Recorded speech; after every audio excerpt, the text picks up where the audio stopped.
હું સામાજિક આગેવાન માવજીભાઈ રાખસિયા. આજે અમે પ્રેસની મુલાકાત માટે આવ્યા છીએ. ખાસ કરીને જે સરદાર ગામે જે ઘણા સમયથી જે વિવાદ ચાલી રહ્યો છે તે બાબતે 22 તારીખે સ્વામિનારાયણ સંપ્રદાયના અમુક લોકો અને ખાસ કરીને પ્રતિત સ્વામી જે પ્રતિમા તોડી પાડી અને પ્રતિમાને ગુમ કરી દેવામાં આવે છે, જેને હિસાબે આજની તારીખમાં ત્યાં પોલીસ બેઠી છે.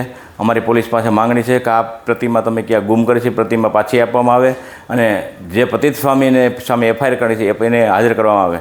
તો આટલા દિવસ થયા છતાં પણ પ્રતિત સ્વામીને આજે હાજર કરવામાં નથી આવ્યા, જેના પરિણામે આજે અમે 2 તારીખે ઉમર સર્કલથી CP કચેરી અમે એક રેલીનું આયોજન કરેલું છે.